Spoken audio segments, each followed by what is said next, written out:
This story begins in Wuhan, a city of 11 million inhabitants located in an interior area of southern China. It's October 2019. Like many cities in China, Wuhan is dominated by rows and rows of high-rise buildings and skyscrapers, the image of a nation experiencing an incredible and rapid transformation linked to the economic boom, preparing to become the largest economy globally in the span of a few years.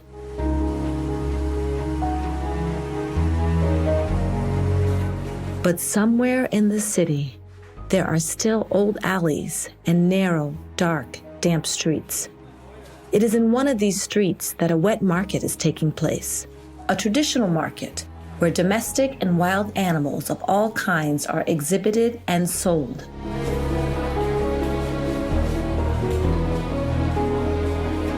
Some are common species, such as geese or toads. There are other species, such as pangolins, that are completely unknown to a Westerner.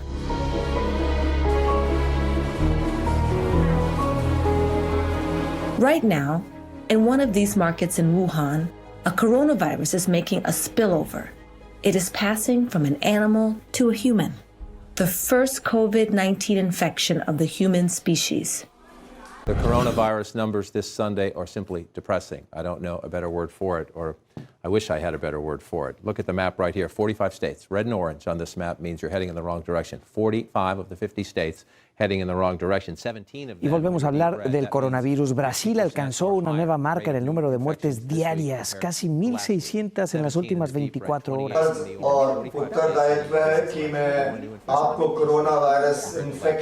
Bergamo si è trovata a suo malgrado ad essere l'epicentro della prima ondata della pandemia in Europa, tanto da diventare la città simbolo della tragedia che ha segnato la primavera del 2020.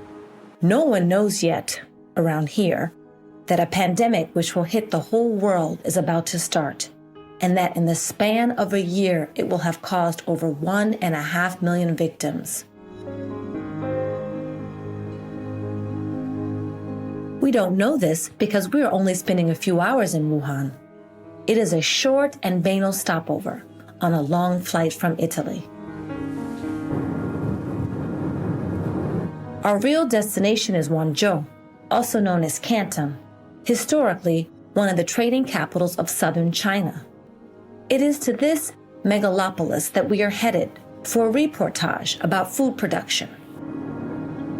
Our aim is to visit one of the most technological intensive farms in the world, a few hours' drive away.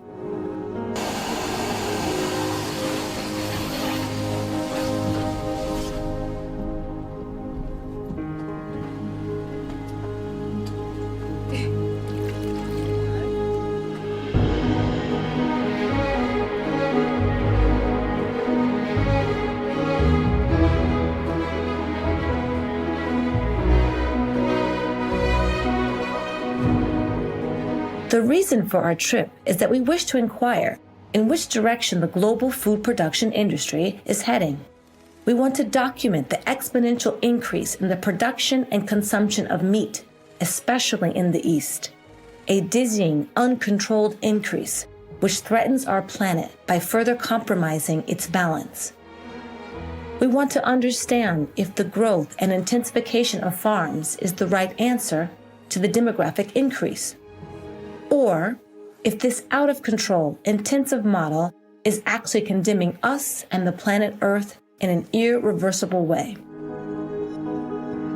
At this moment, while at Wuhan Airport, we cannot suspect what is happening so close to us in that market. We do not know yet to what extent that what happens in the streets of a megalopolis, or on the top of a Chinese mountain, or in a small town in South America, or at a research center in the Netherlands, all create a series of dramatic ripple effects, reaching out to every corner of the globe, regardless of where we live, just like a butterfly wing beat. At this very time, we are still unable to understand how deeply everything is connected.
People say that a visit to China cannot be considered complete without climbing a sacred mountain, which China has many dotted across its landscape.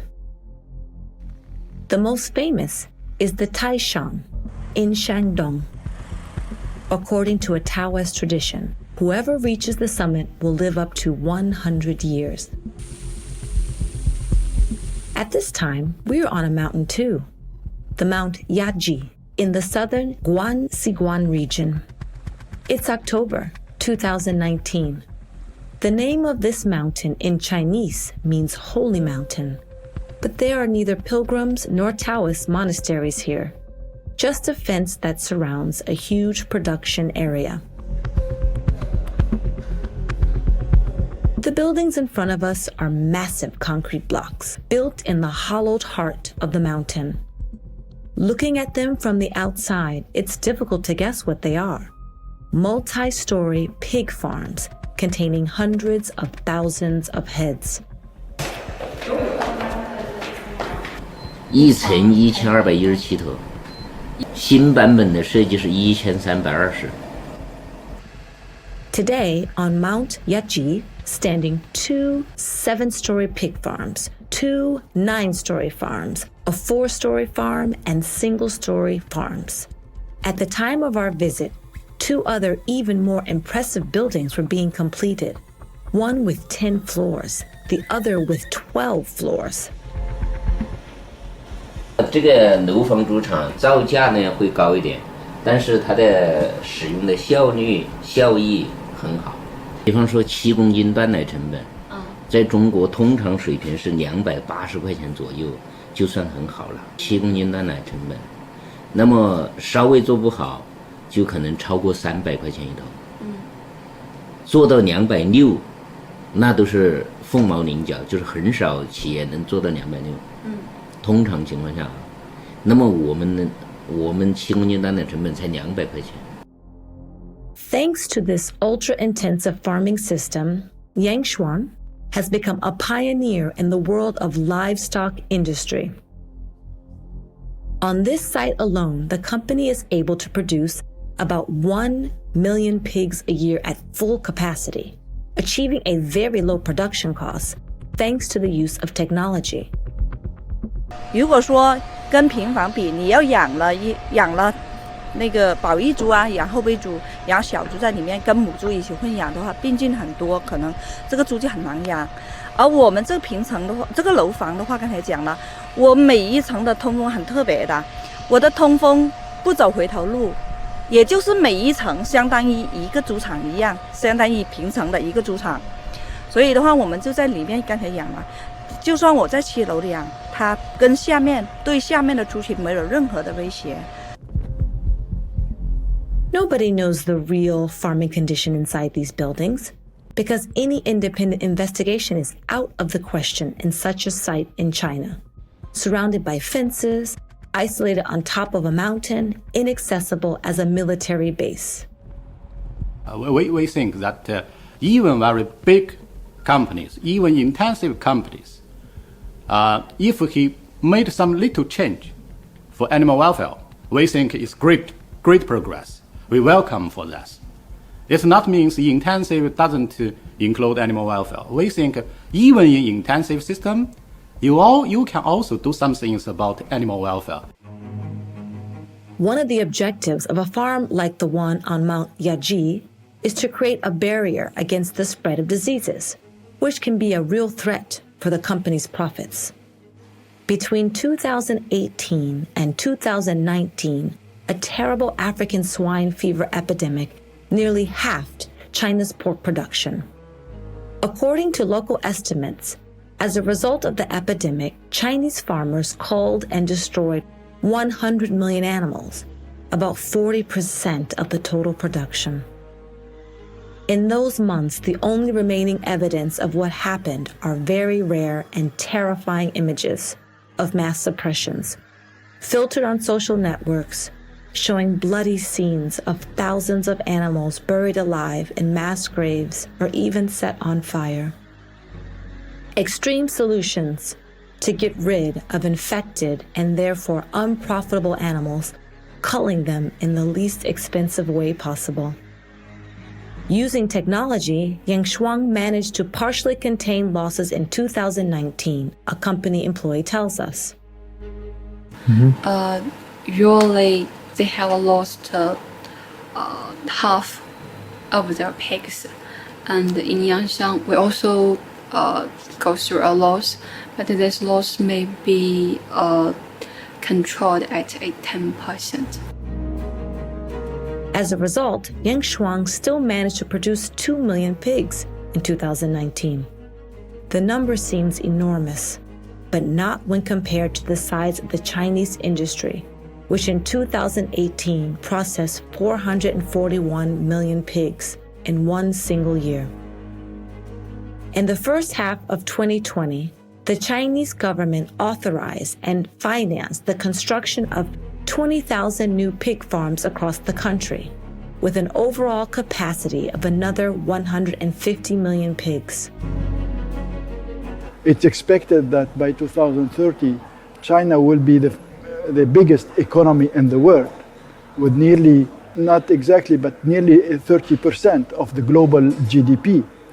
And this means that the purchase power will increase in China, and this reflects directly to the consumption of meat. When the country becomes richer, they consume much more meat. And today, for example, they consume 55 kilograms per person per year, and it's expected that they will increase by 10% just by 2025. So there will be increase both in consumption of milk and meat in the coming years, and this increase will take place particularly in China. The surge in consumption and production affects the pig sector, but also other branches of livestock production, especially poultry. In China and the rest of Asia, poultry farms are experiencing a similar pattern of frenetic growth and intensification. Broiler layer and ducks, you are. 肉鸡多少养多少？一栋。3万。30,000. For one? Yeah, one house.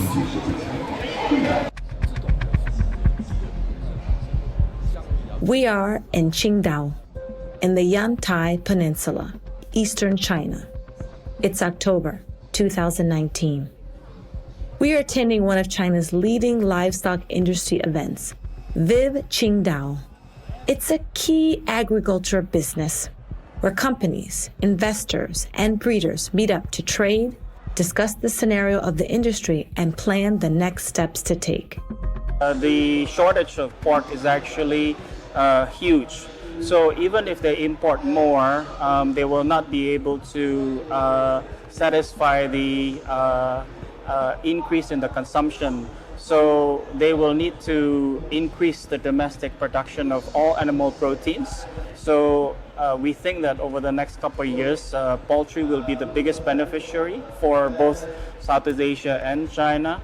And to do that, to increase the production, we need to invest a lot more to increase the capacity. So that, for at least for Southeast Asia, we need at least $10.5 billion over the next 10 years. 看，代理可能还要高的。Oh, so if you want to build, you can build as high as you can. He says.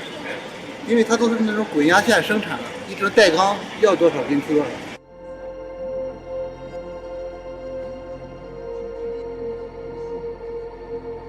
China is simply replicating on a wider scale the Western model of production and intensification, and the West itself is promoting the model in Asia, indeed. Even the fair that we are attending is organized by V&U Exhibitions Europe, a company based in the Netherlands, and Holland is the biggest player of the event, through organizing meetings such as the Roundtable of Chinese and Dutch poultry producers, or delivering a showcase for a wide range of exhibitors who populate the stands with their own technologies. Suppose, for example, you have, after birth, you have about 10% dead piglets. From this 10%, about 5% is mortality, the cause is overlaying by the sow. How does it work? Well, this works very simple. As soon as the sow wants to rise, it stands up. The lift will also come up, so the piglets can get away. Quite a good system. We use that for years and years and years. Yeah. And people are always very happy with it. Farmers are very happy with it. Yeah, thank you. We could say that the entire food production system in China is following a pattern that has already been traced back to the West, which has become a global standard in recent decades. This trend of intensification has taken place in Europe, has taken place in the rest of the world, and now it's the turn of China. They are building this huge farms using the genetics that is used everywhere, also following the standard of intensification that is used in Europe, is used in North America, and used in Latin America. So China is not an exception in this regard. So they are replicating the same model. China is using a model created in the West through decades of research into genetics and technology. The aim of this model is to maximize profits and production while reducing costs and risks for companies.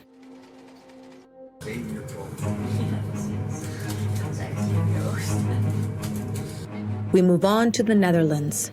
The country is considered an example of the European green economy, a country where cycling is as common as driving and invests like no other in sustainability and livability. But it is precisely here, in the so-called Silicon Valley of agri-food, where there is a global hotspot for research in the intensification of farming. This is where the most technological and intensive models for the production of tomorrow's food are studied. If we look at the industry, apart from further development of free-range farms, we see that some very big farmers are aiming to further intensify. We got the same number of animals in the Netherlands over the years, but the farms tend to become bigger. Recently there was opened a new farm for poultry housing 1 million broiler chickens. So that's really a lot of chickens if you want to keep them in one farm.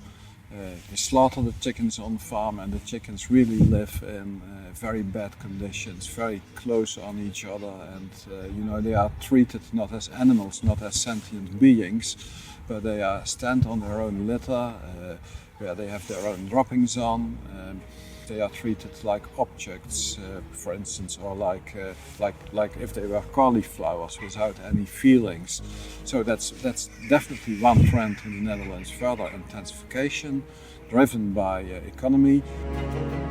Gert Laus is referring to this farm, Marcel Jussiper's multi-story broiler farm, a few kilometers south of Nijmegen in the Netherlands. This building as well does not even look like a farm, yet it has an unrivaled production capacity. Normally you have to catch the birds, load them on the truck and transport them to the slaughter plant. So there is a risk for contamination to the environment. At the slaughter plant, all birds from different sources come together, they are slaughtered. The interesting thing from the farm from Marcel Kuipers is that they intend to do it on the same place. So their idea is that the birds will be loaded by a belt which is running, so this goes very smoothly. It will likely reduce the injuries you normally can have due to catching of the birds, and there is no transport, so no contamination to the environment, because the birds are slaughtered at the same place and only the meat will be transported. Unlike laying hens, which are commonly farmed in multi-story cages, the most intensive broiler farms generally develop in length and width, but not in height. This is for hygiene and health reasons and for the protection of animal welfare. Instead, Marcel Jussiper's farm uses technology to cram more animals into a single tall facility. The idea here is to concentrate all the breeding cycles into a single plant, including the reproduction of the chicks and the slaughter of the chickens after about 30 days from birth. A system to optimize production and reduce costs. In de toekomst willen wij een korte keten voor vleeskuikenproductie maken, waarbij wij alle ketendelen op één locatie bij elkaar brengen, tot en met de slachterij, met het doel om alle transportbewegingen van dieren te voorkomen. Het is beter voor de dieren, beter voor het milieu en lagere kosten. Dat is het idee van onze innovatiekracht, van hoe krijgen we het nou voor elkaar om dingen te doen die beter zijn voor het een en het ander en voor de omgeving. Je werk goed doen, dat is doen wat er iedereen verwacht. Maar als je iets wil veranderen en je wil innovaties teweeg brengen, dan moet er iets bij. The Marcel Jupers farm is a fitting example of how Holland is able to lead the world in the most extreme systems of intensification of animal breeding. Daarnaast hebben we ook heel veel buitenlandse contacten gehad altijd. Dus we zijn naar India geweest, naar China. Nu hebben we weer een kennistraject met Finse. Ik denk dat wij mee de basis gaan vormen voor een nieuwe manier van vlees produceren. Op een veel betere manier. A paradoxical example is that the technology in Holland is used for two apparently opposite purposes. On one hand, new farms are designed to improve sustainability, intended to supply the demanding market of Dutch customers who are increasingly attentive to the issues of environment and animal welfare. On the other hand, innovations help Dutch farmers to build hyper-intensive farms, which reduce costs and allow them to produce large quantities of meat for exportation. Each year, there are hundreds of millions broiler chickens slaughtered and reared in the Netherlands, many for export under very bad conditions, and some in the Netherlands produced for the domestic market under slightly better conditions.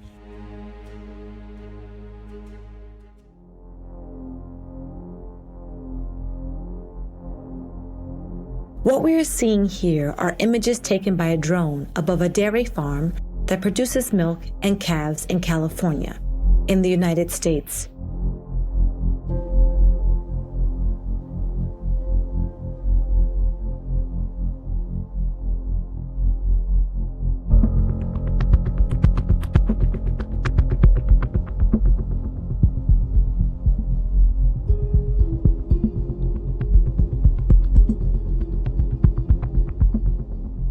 The large number of sheds are for intensive pig and broiler farms and are located in Mexico on the Yucatan Peninsula.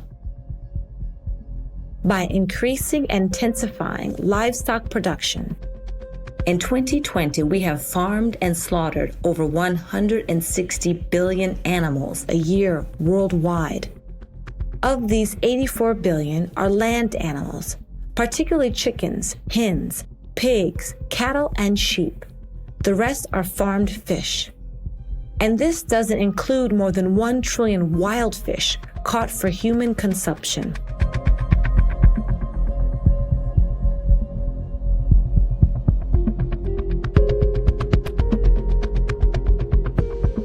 In total, over 160 billion sentient beings are slaughtered every single year.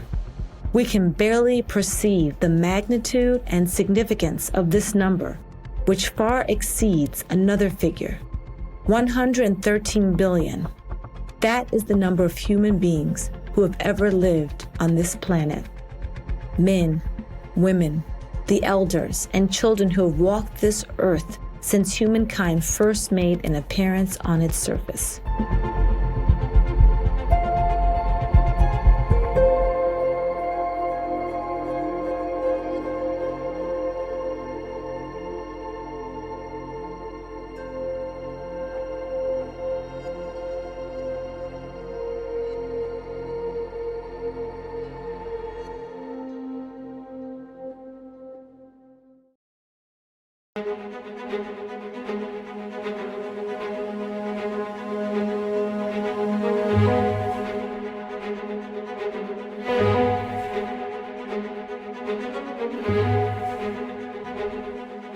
Todo ano queima isso aqui, porque estão limpando, estão botando fogo para limpar, para legalizar a nossa reserva legal.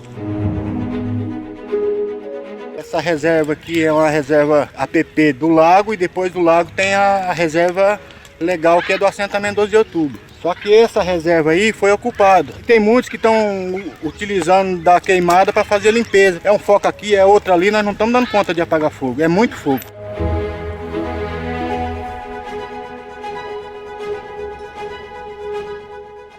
We are in the village of Claudia in the Amazon region.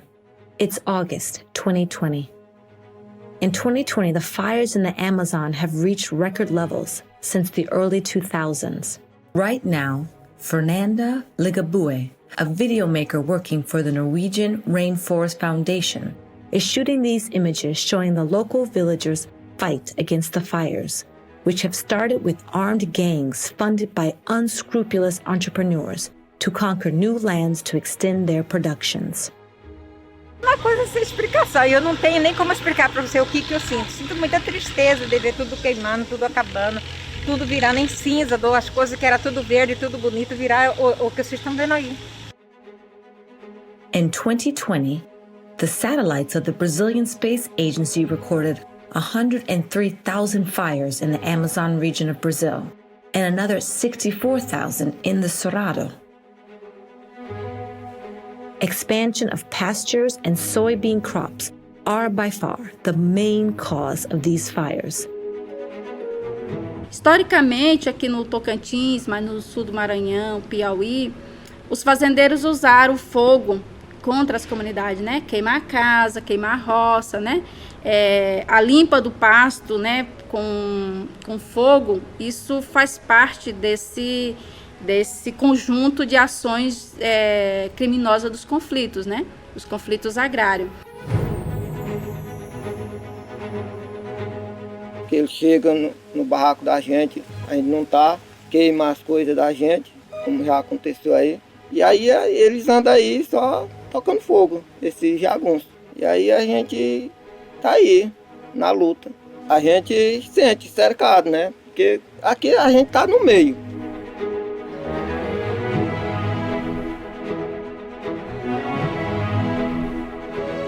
Eles foram chegando e foram tomou todas as áreas de terra da gente e aí a gente perdeu aquele fogo que a gente tinha, aquele conforto que a gente tinha e hoje a gente não tem mais. Ou saía ou morria. E até chegou o dia de dizer para meu pai, ó, se você quiser é 15 hectares, se você não quiser é nada. Fazenda Estronda aí é muito grande aí, que eles dizem que é deles aí é 365 mil hectares. Na verdade, eles ocuparam as áreas que é das comunidades, né? Invadiu e entraram fazendo guarita.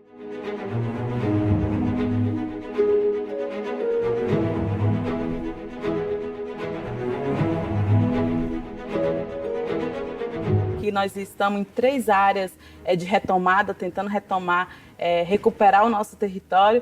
E os fazendeiros se sentem muito encorajados agora para incendiar algumas escolas indígenas, para fazer entrada dentro do território. According to the NGO Survival International, what has been happening in recent years in Brazil is unprecedented in the last 50 years and is putting a strain on not only the farming communities, but also on the survival of the oldest custodians of the Amazon rainforest and the Cerrado, the indigenous people. In 2019, at least 274 indigenous territories out of a total of 472 were affected by fires. Então, o nosso ataque que estão fazendo com nós, atacando a nossa comunidade, atacando as aldeias, fazendo o despejo, são ataque paramilitar, que eles não é qualquer pessoa que eles contratam, são também profissionais que eles contratam para fazer isso, né? In recent years, the indigenous people in Brazil have paid the highest blood price for this conflict of the territory. In 2019 alone, 24 people were murdered in Brazil due to land conflicts. 7 of them were leaders of indigenous communities. A nossa luta maior realmente também demarcação de nossos territórios. Porque os Guarani Kaiowá é a maior população indígena que as lideranças, as comunidades, os professores morrem por conta dessa luta da demarcação de nossos territórios. Nós entendemos que existe um projeto de genocídio em curso. Nós entendemos que existe um projeto também de ecocídio em curso, de etnocídio, que é a matança da nossa identidade. E as pessoas falam, mas isso é muito sério. E eu falei, não, então eu errei. É um genocídio legislado, é um ecocídio legislado e é um etnocídio legislado. Porque é o próprio Estado autorizando a matar. E o que nós vivemos hoje no Brasil não dá para ser chamado como projeto de país. Porque, na verdade, é um projeto de execução da vida. We have lost more than 420 million hectares of forest since 1990. In just 3 years, we are losing an area of forest the size of Italy. We are losing them in Latin America, in Africa and Asia. And the drivers behind that loss are different. Overall, the main driver is agricultural expansion. That accounts for 73% of all the losses of forest in the tropics. But it varies between regions. In Latin America, it's primarily large-scale agricultural expansion. In Africa, it's mainly small-scale subsistence agriculture. And in Asia, it's a bit of a mix of both, plus also some expansion of urban areas. Os animais que tinha aqui, tanto animal que tinha, via veada, vaca, cutia, onça tinha onça aí. Mas com toda essa devastação aí, se subir em cima dessa chapada aí, é só soja, é só campo aberto.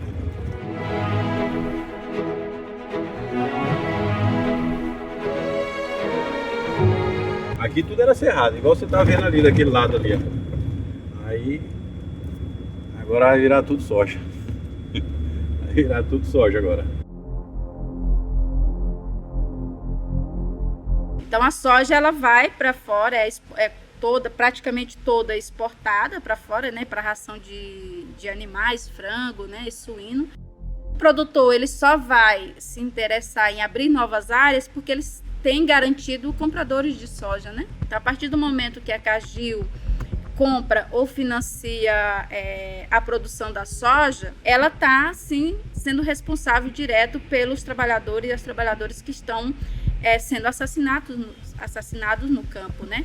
Pela água que está sendo saqueada, pelas terras que está sendo saqueada no cerrado, né? Fires are man-made, so they're being lit to clear forest and make way for agricultural production. Every forest has its own dynamics. There are unique economic drivers. In Indonesia, we're talking about palm oil in particular and pulp and paper as sort of the commodities that replace forest. In Brazil, it's more soy and beef. Tim Steinweg is part of Chain Reaction Research, a group of researchers who traces raw materials related to deforestation. By matching wildfire maps with commercial data of soybean trader locations, the researchers tried to discover the names of the companies which buy soybeans that are linked to deforestation. People don't set fire to land for no reason. There has to be a motive, and what we're seeing is the motive comes from international commodity supply chains. Looking at the 2019 data, the researchers found the highest number of fires, over 24,000, and a supply radius of 25 kilometers around the silos of Bunge. This is one of the main multinationals that trade in agriculture commodities around the world. In second place on this ranking, the researchers found another 15,000 fires around Cargill silos. The Brazilian corporate ABC Industrial and Commercial falls in third place with 9,000 fires around its facilities.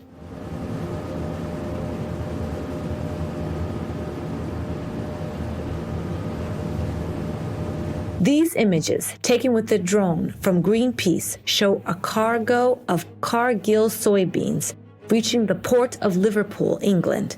It's 2019. The soy comes from the Brazilian Cerrado and is reaching Cargill's own processing plants in the UK.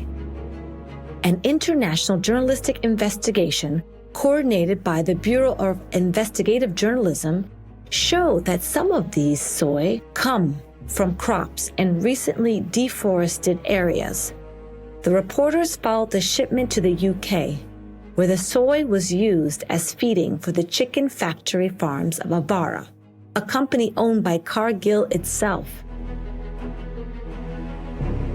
Nel caso delle produzioni animali, ovviamente il principale responsabile dell'impatto è appunto l'alimentazione degli animali. In entrambi i casi di studio, sia nella produzione di carne e di pollo, quindi diverse tipologie di broiler, ma anche nel caso delle galline ovaiole, quindi calcolando l'impatto del chilo di uova prodotte, l'alimentazione è il principale responsabile dell'impatto. In the UK, around 1 billion chickens are slaughtered every year. It is precisely the numbers that make the difference. In Europe, over 7.2 billion chickens are slaughtered every year.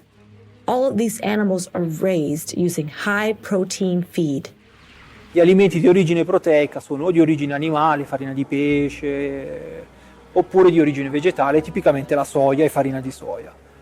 Soia di cui l'Europa è scarsa produttrice rispetto ai consumi, mentre il Sud America è grandissimo produttore, quindi importiamo centinaia di migliaia di tonnellate di soia all'anno dal Sud America e questa soia è in parte coltivata su suoli su cui precedentemente c'era la foresta amazzonica.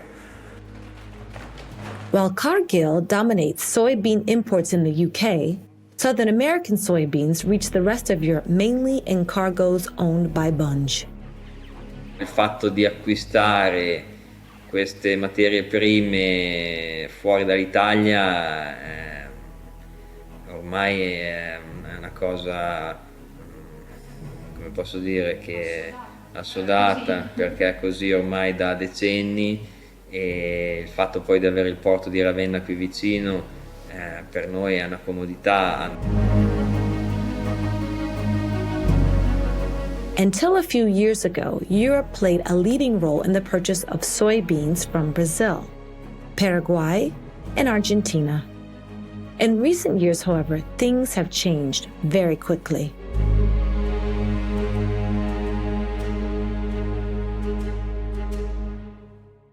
And if we look at markets, what we can see in recent years has been a real surge in the dominance of China.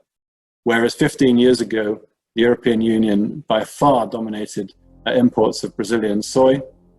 This is looking at just the trajectory of soy exports. We can see that in recent years, and the pattern is only continuing now in 2019 and 2020, that China really pulled ahead, not just from the EU, but also from the domestic market within Brazil. Looking at the soybean flows that have departed from Brazil in recent years, it can be seen that in just a few years, Chinese imports have far outnumbered those of the old continent. Here it is revealed that the other side of the explosion of meat consumption and production in China, namely the surge of imports of soybeans from South America, which are growing at the same frenzied pace. 杨翔1995年开始，当时还不叫杨翔，是吧？从1995年开始呢，转型要做饲料，是吧？到1998年的时候，我们就推了一个，在全中国来讲，都具有这个很大创新性的一个产品，叫膨化料。 Even the Yangshuan company we met at the beginning of this story started producing feed, until the demand from its farms absorbed all of its production capacity. 那么我们呢就小时 H 啊，那么我们就自己买了这个设备，就是机床啊、车床啊这些东西，买了设备回来加工。 膨化机，我们自己改进膨化机，我们自己做，就是连膨化机这个设备，我们都自己做，买了车床，买了一些机床啊，机床，因为一开始其实是请别人生产，别人是有的，样机也是有的，但是产量太小，根本满足不了大规模生产的要求。我们就自己买设备来改进这个膨化机。This is one of the feed processing plants of Cargill in Anhui, central China. This is obviously the same Cargill whose silos we have seen in South America, surrounded by deforestation and fires.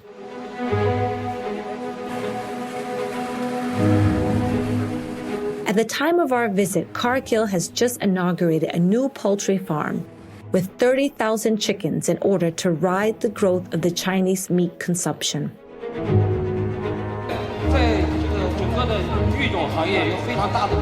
Cargill was also protagonist at the Qingdao Expo that we visited in the first part of this story, as a consulting and feed supplier company for farmers. I think since the beginning of I set up the farm in 2013, we have been using Cargill as our nutrition specialist. So I think I like Cargill's very efficient way of service their customer. And they have a big resource pool in Netherlands, in US. They can give us the support, which I think is comfort. I don't need to build my own nutrition team, because you could imagine with 6,000 sow, the nutrition is very, very important.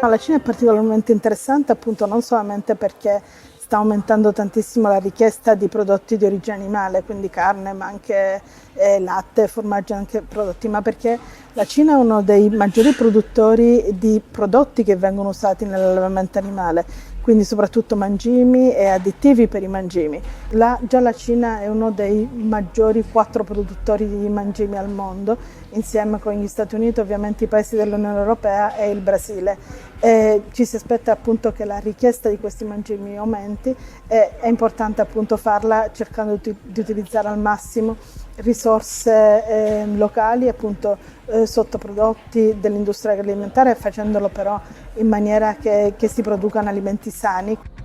On September 22nd, 2020, the President of the People's Republic of China, Xi Jinping, gave a speech to the UN, pledging for the first time to eliminate its greenhouse gas emissions within a certain time.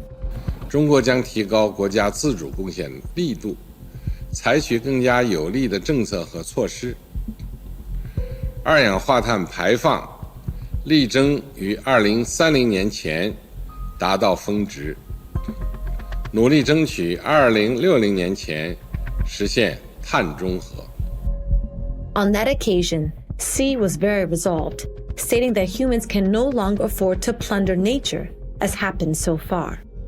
第三，这场疫情启示我们，人类需要一场自我革命，加快形成绿色发展方式和生活方式，建设生态文明和美丽地球。人类不能再忽视大自然一次又一次的警告，沿着只讲索取不讲投入，只讲发展不讲保护，只讲利用不讲修复的老路走下去。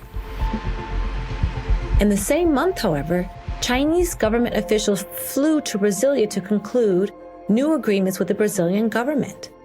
On the agenda was the promise of new Chinese investments to build infrastructure such as ports, roads, and railways, particularly in the Amazon and the Cerrado regions. A strategic transport network intended to increase the flow of raw materials to be exported to China. First of all, soy.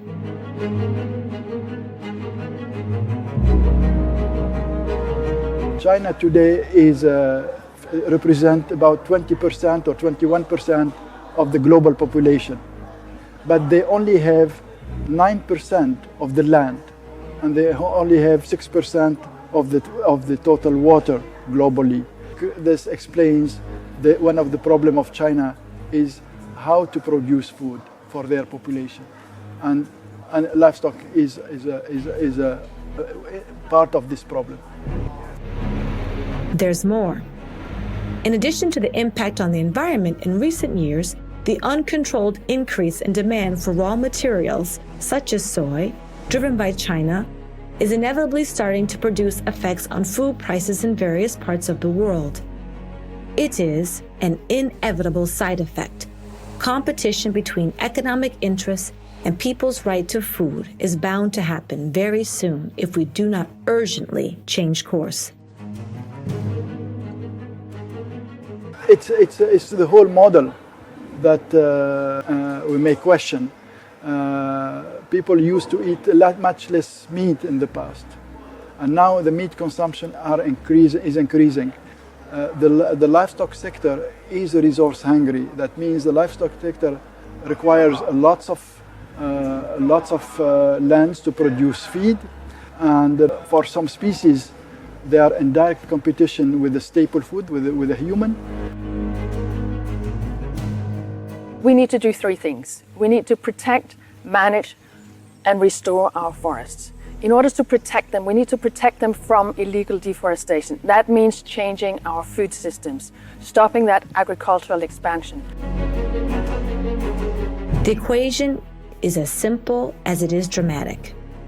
According to several studies, if everyone on the planet ate animal products like the average American, not only should we clear what remains of tropical forests to produce pasture and feed, but we would still need at least an additional third of the planet's surface to be converted into agricultural land. The problem is that we are going precisely in this direction. A blind race, which is leading us straight towards the destruction of our one and only Earth.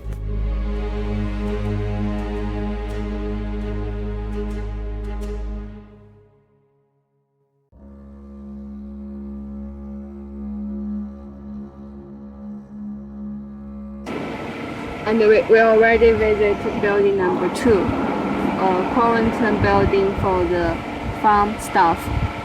And this is the quarantine area for driver. We are back at the headquarters of Yangshan Company in China. What we now face is another building with several floors. This time, it is not a building packed of animals, but of people, the company employees who work on the farms. 第二个区域就是第一天隔离区域，所有采样完的人就到第一天隔离区域隔离。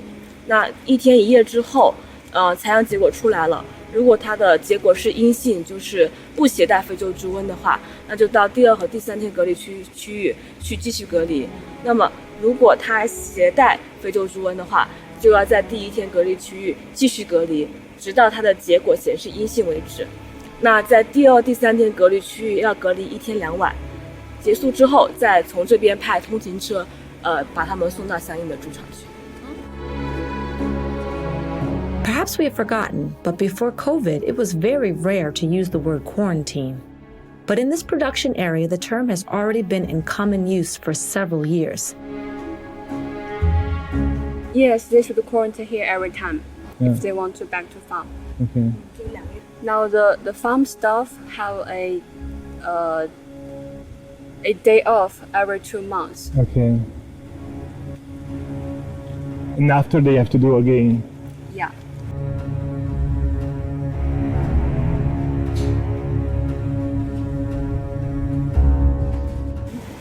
For that building, at most 200 people. And for the driver quarantine area, no less than 100. No less than 100. The employees of the farms on Mount Yaji cannot leave here for more than 1 day every 2 months to prevent viruses from entering or exiting the buildings.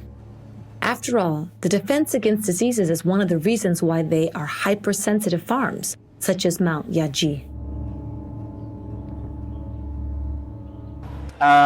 They need larger farms because it's a buffer to contain viruses that may enter the farm. So this will be the trend going forward, and we think that the large farmers will take market share.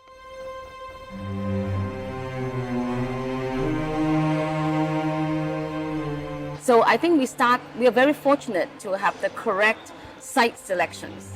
Any biosecurity start with the right site selections and how you build a farm. So for example, we make sure we have enough land. We are in a very isolated area. We are in a very cold climate, so like windy area, so that the virus cannot grow that easily.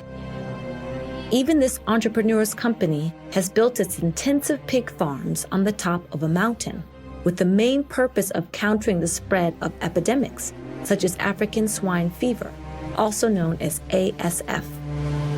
And we built a farm at the top of the mountain so that surrounding definitely had no other farm, and also can provide us a very natural biosecurity surrounding. You know, many of our employees have worked in a previous farm, which they contracted ASF, and you could imagine the psychological impact when you see such a huge death, such a huge destructions on a lovely animal.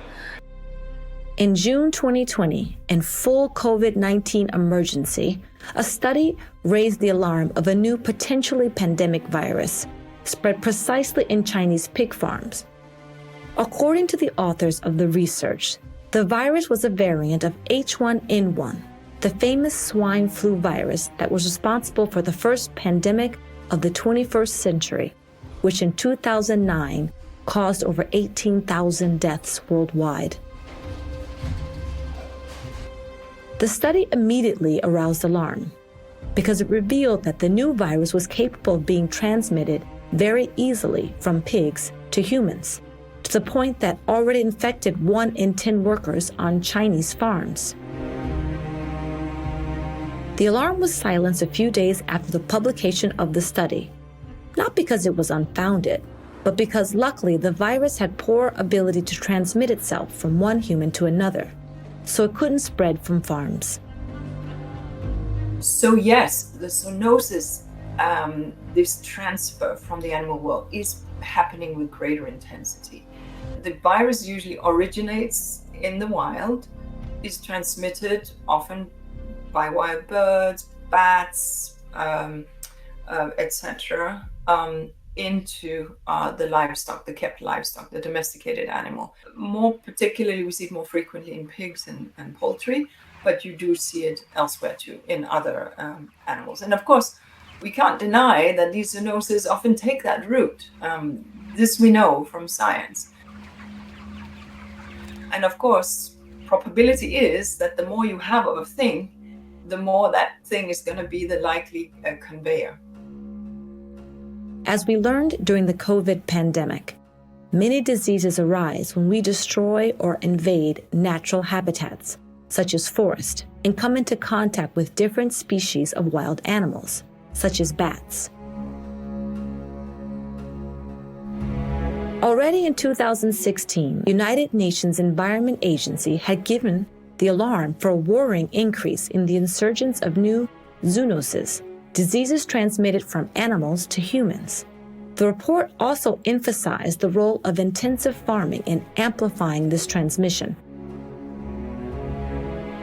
Diseases have often in history jumped from animal world to humans with carriers, could be fleas or be what it might, way back to the Middle Ages. However, what we are seeing are a speeding up with which these viruses that do exist, that have mutated and jumped, at times mutated, and these pathogens that are coming at a high speed. Marburg, Nipah, bird flu, H5N1, SARS, MERS, Zika, Nile fever. Where do I stop? So each of these have come into the humans, Ebola, of course, into the human setting. What we saw before were perhaps that these viruses were not as efficient in that their transmission spread was not as efficient. The danger of COVID-19 is that you can carry it and transmit it as you and I both know, as everybody knows, for 2 weeks without knowing it. Along with the destruction of natural habitats, the increase in intensive farming globally is one of the main reasons why the frequency of epidemics originating from animals is growing. Factory farms have two side effects indeed. They facilitate the circulation of viruses and make their continuous mutation easier.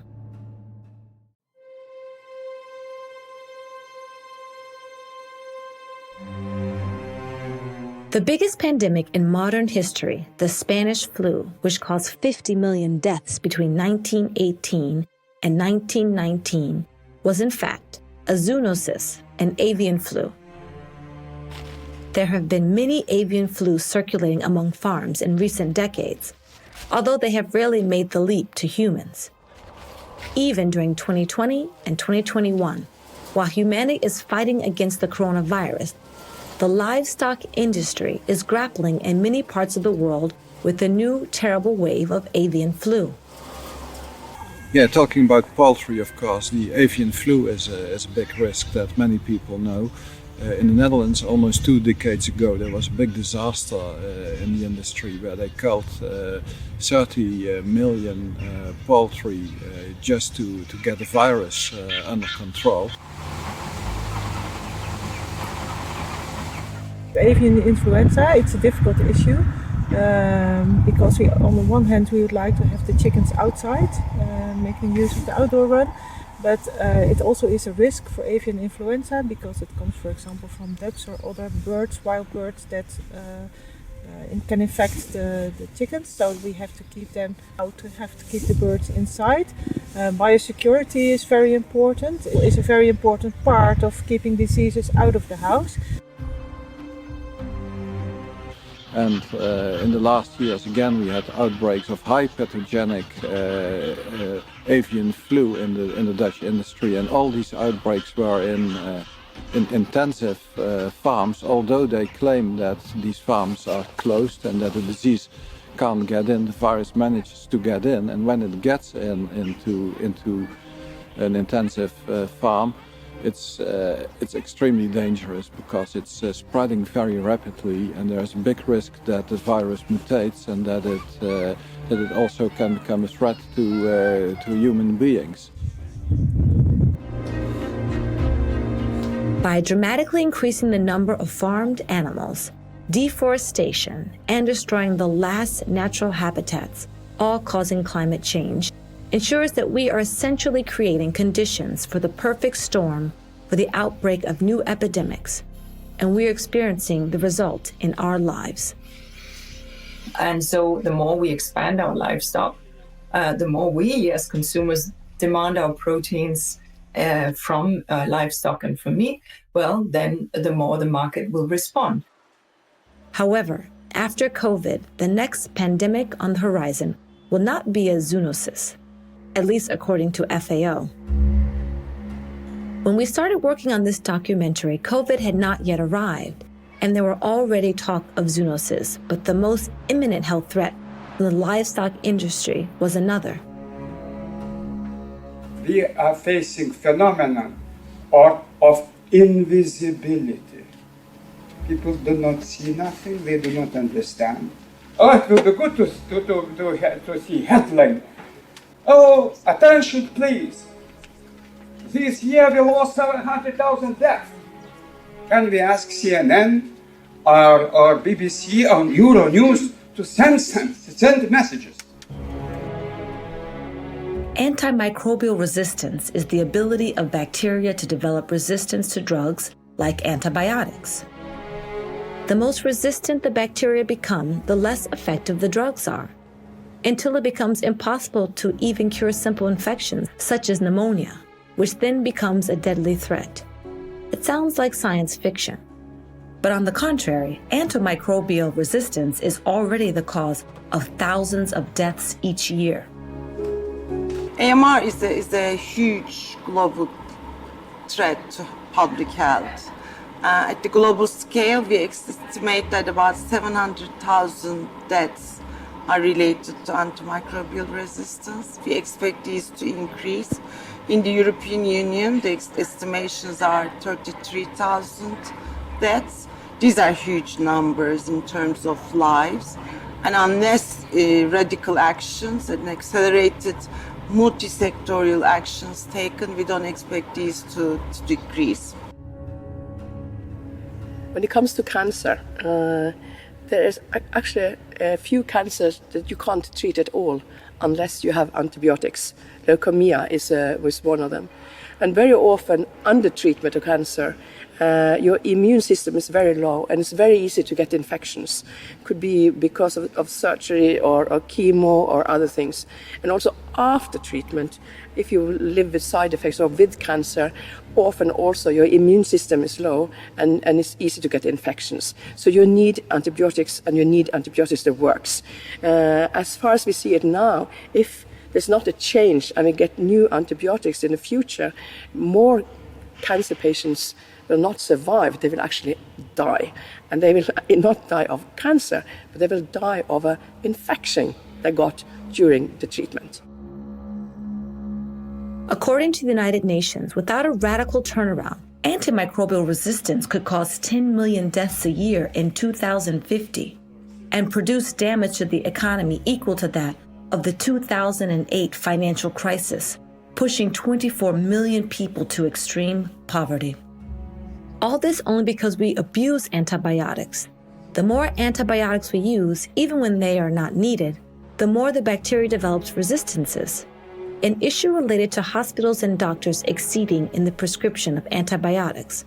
Unfortunately, this issue also concerns another field, the livestock industry. As I was saying, antimicrobial resistance is not only health sector's problem. We need to work together with all the other relevant stakeholders. Environment is one, animal health, food, agriculture. According to the Food and Drug Administration, about 80% of antibiotics sold in the United States goes to farms. The figure in Europe is very similar. According to the European Medicines Agency, in the old continent, 70% of antibiotics are sold to farms. The use of antimicrobials leads to the selection of antimicrobial resistant bacteria. And so the real problem are the resistant bacteria. And these resistant bacteria, they are a problem both for animal health as well as for human health. The more the bacteria become resistant, the more difficult it will become to treat them with antimicrobials.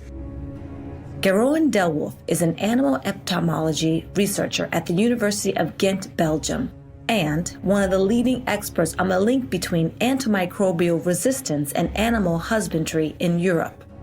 It's very clear that the strongest driver for antimicrobial resistance is antimicrobial use. So there's plenty of research showing that the more antimicrobials we are using, the more resistance we will see in the bacteria.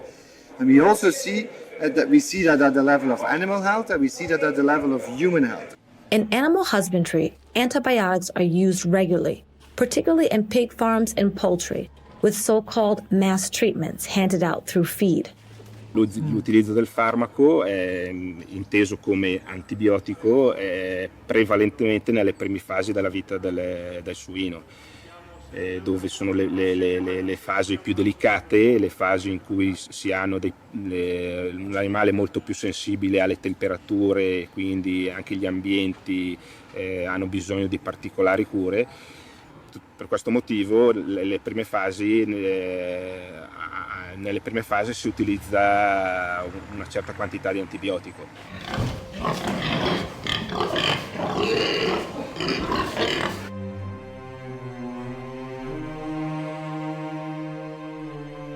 Even fish farms, in pools or in open sea, make extensive and regular use of antibiotics.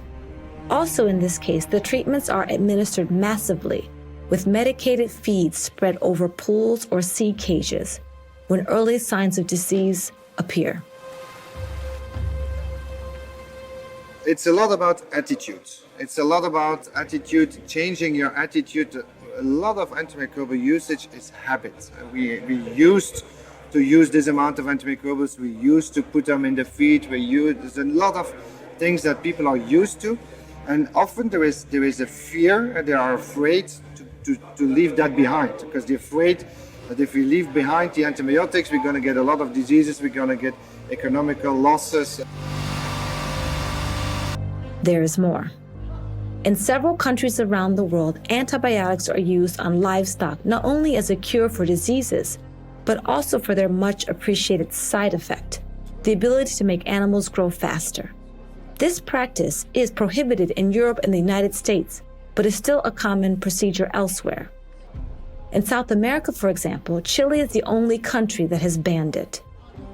Until mid-2020, the use of antibiotics as growth promoters was a standard practice in China as well. Also for this reason, in 2013, China alone was responsible for half of the global consumption of antibiotics, and 52% of these drugs were given to livestock. For these ones, Chinese government always pay more attention to antimicrobials. For example, in this year, the Ministry of Agriculture, they have just made a rule. The rule said that by the January 4th, 2020, the use of growth for antibiotics for growth is not learned again, is forbidden. And this rule is very, very strong, must obey by the farmer. So I think it is a very, very big step for the government to make a very, very huge change. The ban on antibiotics as growth promoters in China took effect in July 2020. China is still by far the largest consumer of antibiotics today, but has been on a path to reduce its use for years. The reason is that the country also ranks first globally for the amount of antimicrobial resistances that has developed among the population. Anche lì vediamo che la Cina è abbastanza attenta a guardare cosa è stato fatto negli altri paesi e adattarsi, adeguarsi e cercare di diminuire più che possibile l'uso di antibiotici negli allevamenti animali, soprattutto l'uso non per ragioni terapeutiche o profilattiche, ma l'uso per la crescita degli animali. Quello è qualcosa che come FAO auspichiamo che venga assolutamente diminuito, se non eliminato, ovviamente prendendo le adeguate misure perché non si diminuisca la produttività degli animali, ma è qualcosa che va fatto. Epidemics, pandemics, resistant bacteria. All of these threats need to be responded to with an approach that experts call One Health, an approach that does not distinguish between human health, animal health, and ecosystem health, and each one depends upon the other. A fundamental approach, even if we talk about the most serious threat to our health and the health of our next generations, the climate change. We will get out of the coronavirus. It will be a terrible exit. There will be many people that we already have and will have lost. It will be a deep economic slump, but humanity, civilization will survive. But if we do not take action on nature and on climate, I'm not so sure. Because what does a 4 to 5 degree world look like? What kind of viruses will be released from the permafrost? These are issues that we don't know. These are new viruses we haven't even thought of, which is why looking at nature as a solution space, looking at nature as a positive investment for essentially our insurance policy, it's not a bad thing. It's good for people, it's good for the future, and it's certainly good for climate.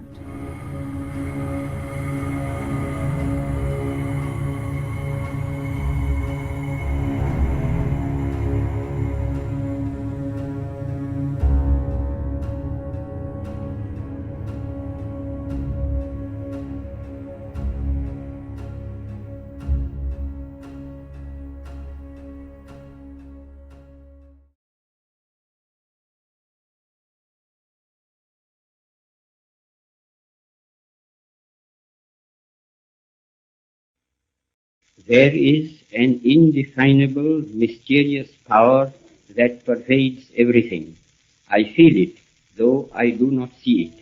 It is this unseen power which makes itself felt and yet defies all proof, because it is so unlike all that I perceive through my senses.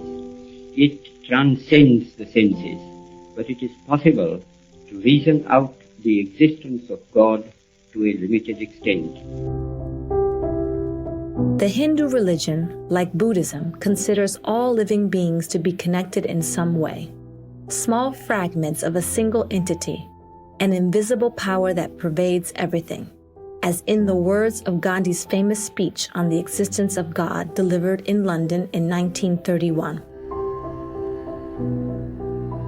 Also for this background, one of the basic principles of Gandhi's life was being a vegetarian, a choice to consistently respect the idea of non-violence that he placed at the center of his existence.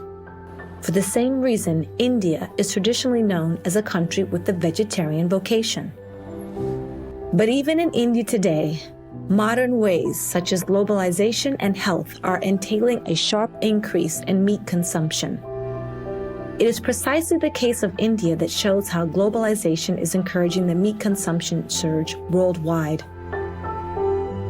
Globalization means modernity, which in turn means leaving behind any culture, religion, or traditional model, even when this model happens to have a function, even when it was needed to guarantee a more sustainable balance to the society. And I would add individualism and freedoms, that we're so caught up in our individuals and our freedoms that we don't have community anymore. And without community, you can't come together to solve problems or to decide what kind of a life you want to live or what kind of a world you want to leave. Activist and philosopher Lisa Kemmerer has developed years of study to the influence of religions in determining the relationship that human cultures have developed with animals. According to her research, the ongoing change in many societies is the result of an ever-increasing influence of a culture devoted to profit rather than ethics. Well, I don't think religion's any weaker. I just think that different forces are shaping society. For people who are religious, I think if they still, scriptures or writings, whatever they have in their religion, those stories are very important to them. But things like capitalism now are extremely important, and it's dominant forces in society that kind of shape how we go. So if you care more about money than you do about God, which, if we're honest, that's how we live. So it's what's shaping our society that affects how we live.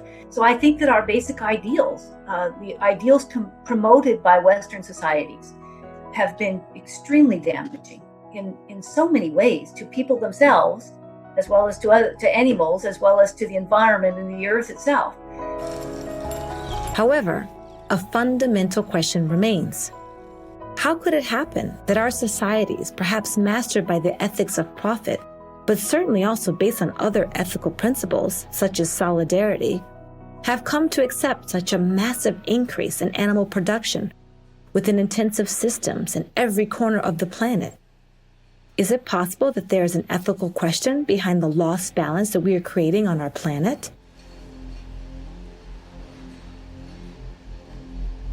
Yeah, it's difficult to present the ethical questions and arguments in a format that is journalistic, because people aren't used to the idea of essentially reporting on an ethical argument. It's not empirical, it's philosophical. This is a female sturgeon. Sturgeons were among the largest fresh and brackish water animals in Europe until a few decades ago, when they were almost extinct due to overfishing and river degradation. Basically, today sturgeons survive on farms. The breeding system of these river fish is based on keeping the females in closed pools for a period ranging from 7 to 20 years. Per esempio queste che sono le prime vasche, queste contengono degli storioni russi, quindi il tipo di storione che fa il caviale ossietra, e si vede che è proprio un po' diverso, sono tutti diversi uno dall'altro.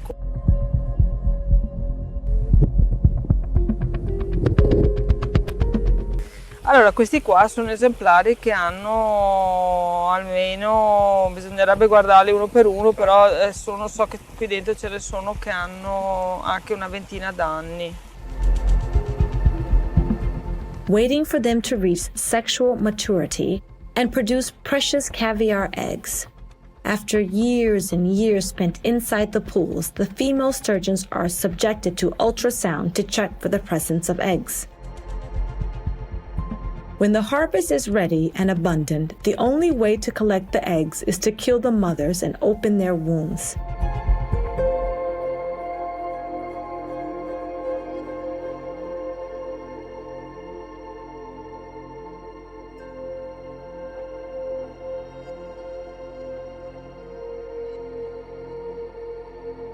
When people are taught in school about the evolution, we learn about how we evolved from aquatic beings to terrestrial animals, and this somehow gets entailed that so creatures living in the water are primitive, and creatures living on land are more developed.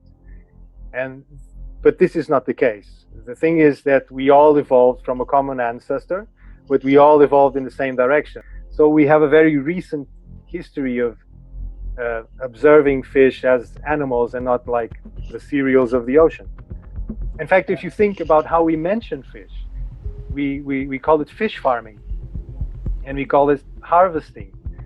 So all these things about how we deal with the production of fish even refer to agriculture more than rearing animals. And that creates a problem in giving fish or incorporating fish in what we call the moral circle.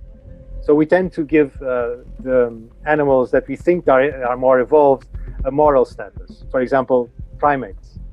And we all acknowledge without thinking that primates are very developed animals and they're very intelligent. So we give them a moral status. Basically, the way we end up treating sturgeons and other fish depends on the distance between our species. The more distance from our species, such as fish or birds, the less we're able to recognize in these beings the status of sentient beings, because we do not acknowledge their signals and behaviors.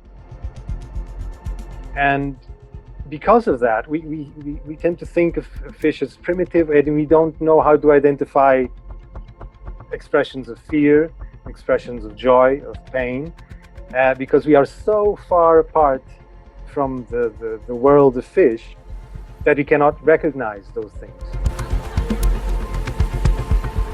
Despite the distance between our species and the sturgeons, we see how the maternity of those fish in the farm is quite disturbing.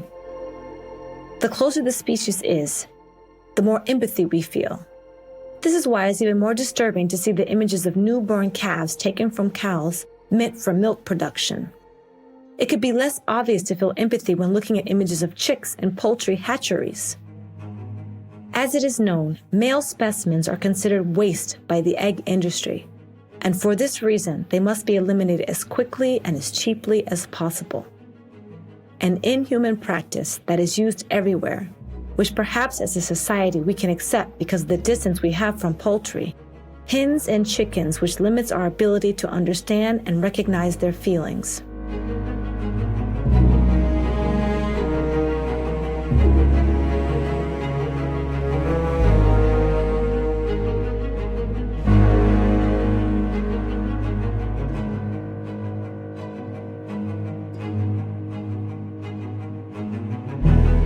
L'allevamento dei polli diciamo che rappresenta in maniera emblematica l'industrializzazione del processo di allevamento, perché non solo sono i grandissimi numeri, ma soprattutto il fatto che ci sia stata una forte spinta alla selezione genetica per arrivare ad avere una razza che si prestasse a questa idea di meccanizzazione della produzione, ossia degli animali come un pezzo all'interno di un processo meccanico oggettivo in cui bisognava ridurre tempi e costi della produzione della singola unità per poter abbassare il costo complessivo almeno al consumatore. The example of the chicken is the most effective one for telling how animals stopped being sentient beings and became objects. The so-called broilers were created in the laboratory over decades of studies, and genetic selections. Even today, research continues to work to create animals that produce a larger and softer chicken breast in the shortest time and at the lowest cost. So the selection of the breeds we use, we intentionally choose birds that are developed to have a balance between production efficiency, so things like feed conversion and breast yield, but also important health characteristics like cardiovascular strength and leg strength.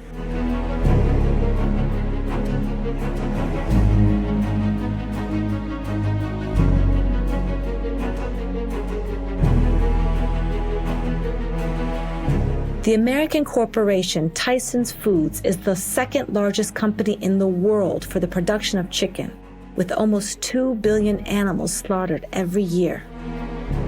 At this company, as in all companies that deal with poultry farming intensively, genetic research is a basic element to produce much more, spending much less.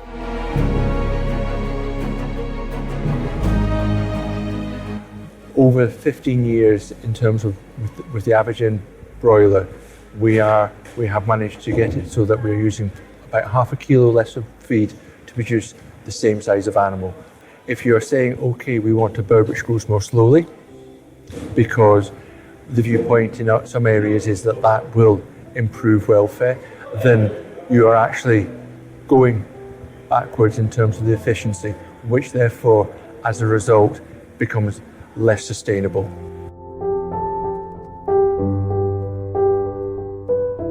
Perhaps in recent decades, the very distance of species has allowed the livestock industry to play with animal genetics with impunity, creating new, more efficient and productive breeds, and to develop even more intensive farming systems. However, especially in recent years, with the rise of social media, the industry had to build a wall of invisibility. Otherwise, ordinary people would have seen and rejected such aberrations. This wall created distance and made the workings of farms and slaughterhouses inaccessible. But it was also wisely built with marketing practices and strategies. The companies never miss an opportunity to depict a world where animal proteins are irreplaceable, where animals smile happily on the packaging of food products, where eating meat for lunch and dinner is a fundamental part of our culture and tradition, and it's definitely essential for our health.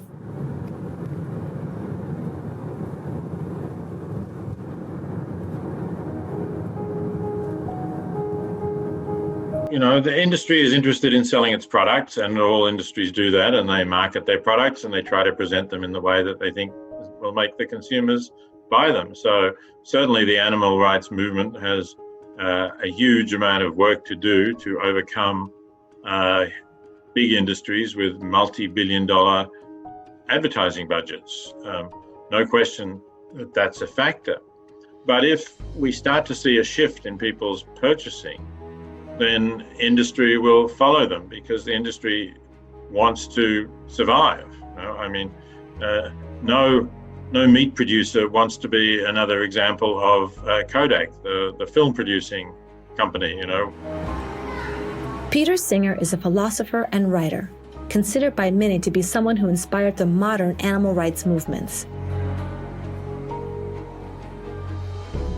It's true that many people are not fully aware of what we do to animals in factory farms, of the millions of animals crowded together in sheds, of their miserable lives, of the way in which they've been bred to grow faster, despite the fact that that is contrary to their own welfare.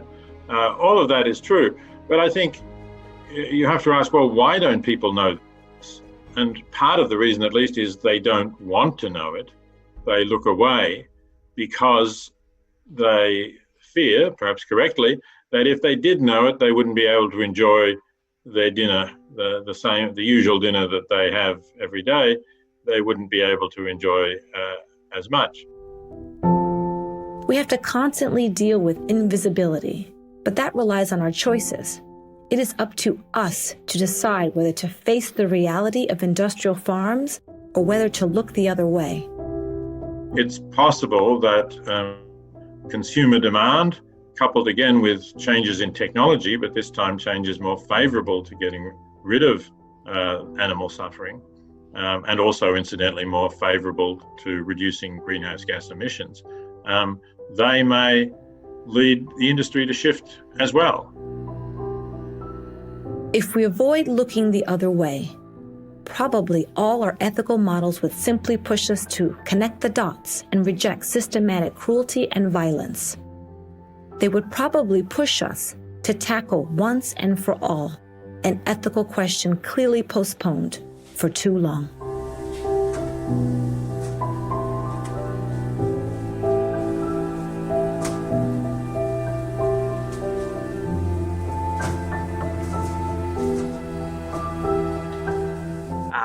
Harm is one of the most fundamental things that in all ethical theories is opposed. Causing harm, all else being equal, is viewed as a bad thing across ethical theories and across the political spectrum and so on.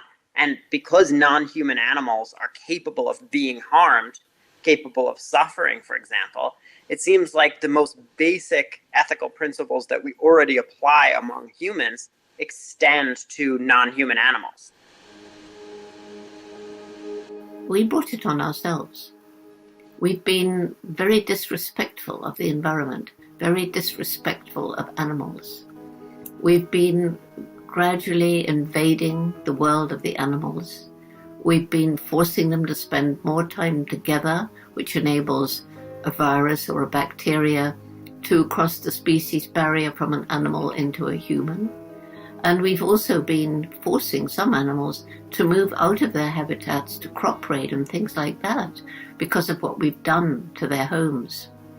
And we're hunting them, we're killing them, we're eating them, and we're trafficking them. How we're going to reclaim ourselves from individualisms and freedoms and capitalism and the grip of a market that has no interest in us or in a long-term sustainability. How are we going to live? Do we really want to carry on as we are until there's nothing left and we can't turn around and the blood on our hands and the ugliness of our society? Or are we going to get it together and realize that there are ways of living that make your life better? Whether or not you envision an ultimate power behind it, there are ways of living that are simply the right way to go. And it's not just for you, it's because we're really very small. And what matters isn't us, but the legacy we leave behind. And that requires us to stop and think again about how we live.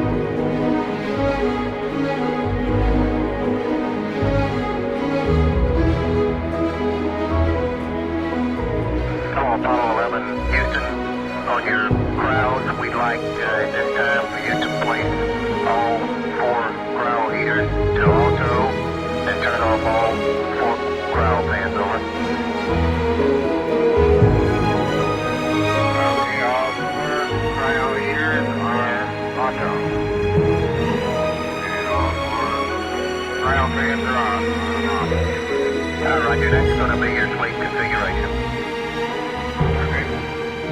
First, we'll be terminating the battery charge in about a half hour.